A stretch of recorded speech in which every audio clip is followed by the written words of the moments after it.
Welcome to my online C guys, मेरा नाम है देव। सो गाइस, आज के इस वीडियो में हम लोग बात करने वाले हैं, अगर आपको इस टाइप का ईमेल आया हुआ है, your refund is propose to be adjusted again outstanding demand intimation under section 245। जी हाँ, तो गाइस ये इंटीमेशन 245 होता क्या है, आखिर इसका आपको रिप्लाई कैसे करना है, कब आपको कैसे जवाब देना है, सारी चीज़ें आपको जानने को मिलने वाली है इस वीडियो के अंदर, वो भी प्रैक्टिकल तरीके से स्टेप बाय स्टेप। जी हाँ, सो गाइस कई बार क्या होता है, आपको इस टाइप का ईमेल आता है जिसके अंदर लिखा होता है कि इस साल आपका जो भी रिफंड बन रहा था वो यहाँ पे आपकी आउटस्टैंडिंग डिमांड के अगेंस्ट में एडजस्ट हो जाएगा।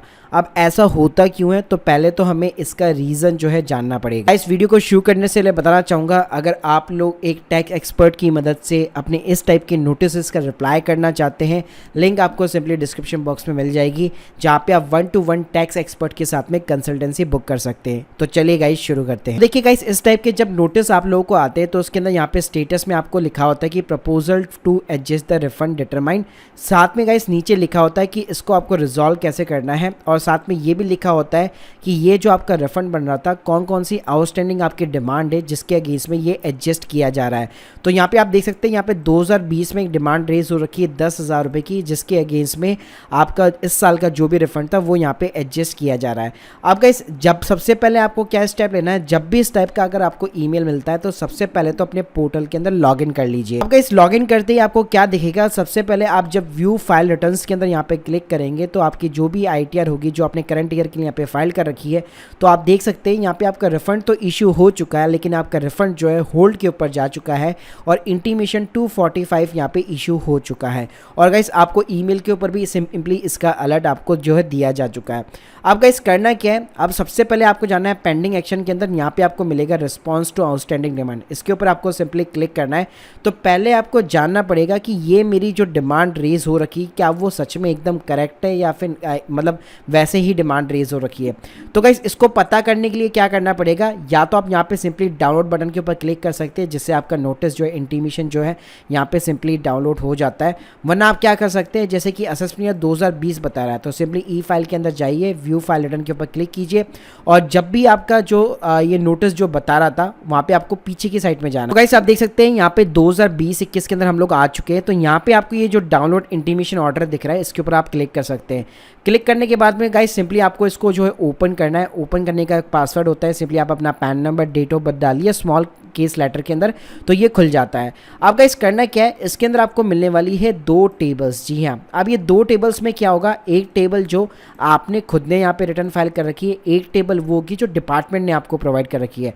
तो गाइस, आपको दोनों फिगर्स जो है मैच करने हैं, और जहाँ पे भी आपको डिफरेंस मिलता है तो उसी से आपको पता लग जाएगा कि मेरी जो डिमांड है, ये लोग जो डिमांड इन्होंने रेज की है वो क्यों कर रखी है।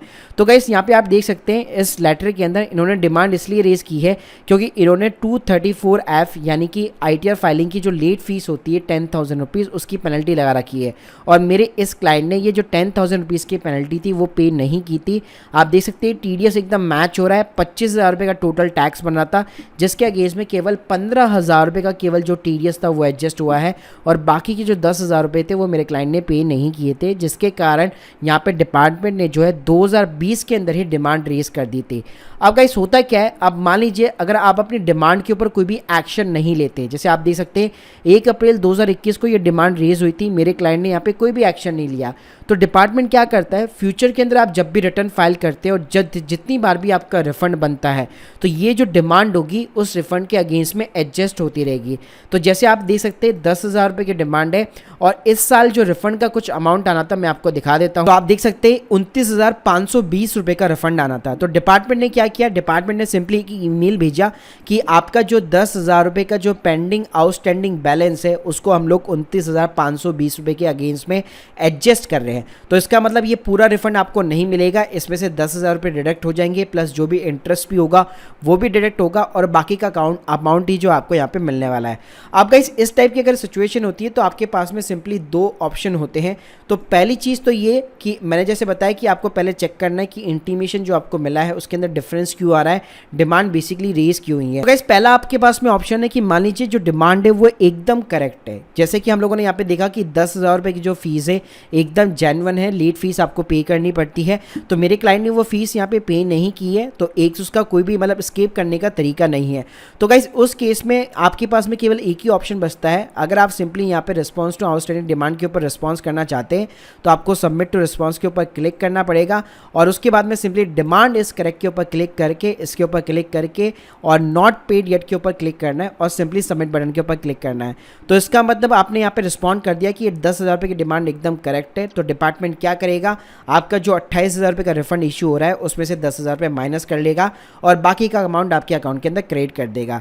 लेकिन लेट्स सपोज अगर आप इसका रिप्लाई नहीं भी करते, अगर 30 दिन का यहाँ पे आपको टाइम मिलता है इस नोटिस को यहाँ पे रिप्लाई करने का, जब भी आपको 245 के अंदर इंटीमेशन मिलता है, तो 30 दिन के अंदर भी अगर आप यहाँ पे इसको रिप्लाई नहीं करते, ना ही एग्री करते, ना ही डिसएग्री करते, तो डिपार्टमेंट ये एज्यूम कर लेता है कि भाई आपने मतलब हामी भर दी है कि हाँ भाई मेरा जो डिमांड है उसको बेसिकली रिफंड के अगेंस्ट में एडजस्ट कर लो। तो अगर आप रिप्लाई नहीं भी करेंगे तो भी 30 दिनों के बाद में सिस्टम जो है ऑटोमेटिकली आपके 10,000 रुपये 29,000 रुपये के अगेंस्ट में यहाँ पे सेट ऑफ कर लेगा। अब गाइस कई बार क्या होता है, आपकी जो आउटस्टैंडिंग डिमांड होती है वो आप उससे डिसएग्री करते हैं कि भाई डिमांड का कोई लॉजिक ही नहीं है। मान लीजिए ये जो 10,000 रुपये की डिमांड है, हो सकता है मेरे क्लाइंट ने यहाँ पे पे कर दी हो 2020 के अंदर ही, लेकिन यहाँ पे सिस्टम ने उसको कंसिडर नहीं किया हो।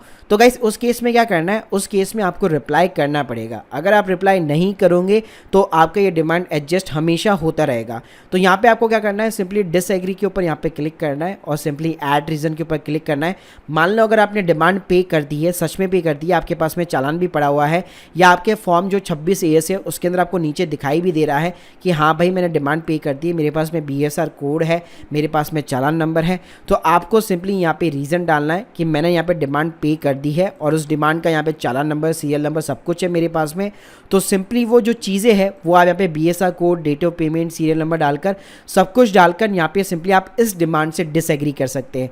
अगर आप डिसएग्री करेंगे, आपने चालान पे कर रखा है और वो एकदम से मैच हो जाता है, तो उसके बाद में आपका कोई भी अमाउंट जो है अपने रिफंड के अगेंस्ट में एडजस्ट नहीं होगा और पूरे 29,000 रुपये का रिफंड आपको अपने बैंक अकाउंट के अंदर क्रेडिट मिलेगा। साथ में गाइस मान लीजिए अगर आपका कोई अदर रीज़न भी है तो यहाँ पे आपको एक अदर रीज़न का कॉलम भी मिल जाता है। तो यहाँ पे भी सिंपली आप क्लिक करके अमाउंट डालिए और अपने जो भी रिमार्क्स है कि इस अमाउंट को आप क्यों पे करना नहीं चाहते, तो अपना क्लैरिफिकेशन यहाँ पे आप सबमिट कर सकते हैं। लेकिन गाइस ध्यान रखिएगा, यहाँ पे आप जितना क्लैरिफिकेशन सबमिट करेंगे उतना ही आपका रिफंड जो है डिले होता रहेगा। तो अगर आपका डिमांड सच में जेन्युइन डिमांड है तो डेफिनेटली यहाँ पे आपको एग्री करना चाहिए। लेकिन अगर ये जेन्युइन डिमांड नहीं है, आपको लगता है ये बिल्कुल डिपार्टमेंट ने गलत ही डिमांड इशू कर रखा है, मैंने ऑलरेडी चालान पे वगैरह कर रखा है, या डिमांड जो कैलकुलेशन है वो एकदम गलत तरीके से की हुई है, तो डेफिनेटली यहाँ पे आपको अदर ऑप्शन के अंदर जाकर आपके जो भी रिमार्क्स है वो आप यहाँ पे सीधे गवर्नमेंट डिपार्टमेंट को सिंपली सबमिट कर सकते हैं। गाइस अल्टीमेटली अगर मैं समरी की बात करूँ तो कभी भी अगर आपको इस टाइप का नोटिस रिसीव होता है तो अगर आपकी डिमांड करेक्ट है तो सिंपली आपको रिस्पॉन्स करना है एग्री के ऊपर, या फिर आपको कोई भी रिप्लाई नहीं करना है। इससे क्या होगा, 30 दिन बाद में ये जो आपकी डिमांड है ऑटोमेटिकली आपके रिफंड के अगेंस्ट में एडजस्ट हो जाएगी। कई बार ऐसा भी होगा कि आपका रिफंड जो है काफ़ी कम होगा, डिमांड बड़ी होगी। मान लीजिए आपका रिफंड केवल 8,000 रुपये का है, डिमांड 10,000 रुपये की है, तो यहाँ पे क्या होगा, आपका पूरा का पूरा 8,000 रुपये का जो रिफंड होगा वो डिमांड के अगेंस्ट में एडजस्ट हो जाएगा। फिर नेक्स्ट ईयर भी जब आप रिटर्न फाइल करोगे और अगर आपका कोई भी रिफंड बन रहा होगा तो डिपार्टमेंट वापस वो जो 2,000 रुपये बचे हुए होंगे एज ए पेंडिंग डिमांड, उसको वापस वो रिफंड के अगेंस्ट में एडजस्ट कर लेगा। तो गाइस आपका वो तब तक होता रहेगा कि जब तक आपकी जो टोटल डिमांड है वो डिपार्टमेंट क्लियर नहीं कर देता। तो लेट सपोज अगर आपकी डिमांड करेक्ट है तो आप simply response as a agree या फिर रिप्लाई मत कीजिए, अपने आप ही आपका इशू यहाँ पे रिजॉल्व हो जाएगा। लेकिन लेट सपोज अगर आपकी डिमांड इनकरेक्ट है तो आपको 100% 30 दिनों के भीतर यहाँ पे रिप्लाई करना ही पड़ेगा। अगर आप 30 दिनों के भीतर यहाँ पे जो है रिप्लाई नहीं करेंगे तो भाई डिपार्टमेंट एज्यूम कर लेगा कि डिमांड एकदम करेक्ट है। तो उससे बेटर है कि यहाँ पे आप डिसएग्री कर सकते हैं और अदर कॉलम के अंदर जाकर अपने क्लैरिफिकेशन रिमार्क्स यहाँ पे सबमिट कर सकते हैं। अगर आपने चालान पे किया हुआ है तो चालान के डिटेल्स वगैरह आप यहाँ पे अपलोड कर सकते हैं। इस तरह से आपको जो इंटीमेशन 245 के अंदर जो नोटिस रिसीव होता है, उस तरह से इस जो मैंने आपको तरीके बताए दोनों कि जिस केस में डिमांड करेक्ट है, कब डिमांड इनकरेक्ट है, कैसे आपको रिस्पॉन्ड करना है, उस तरीके से आसानी से आप यहाँ पे रिजॉल्व सॉल्व कर सकते हैं। Guys hope you like this video, please subscribe our channel. अगर आप लोग के कोई भी डाउट्स है कमेंट बॉक्स में ज़रूर बताइएगा। Thank you guys, thank you very much.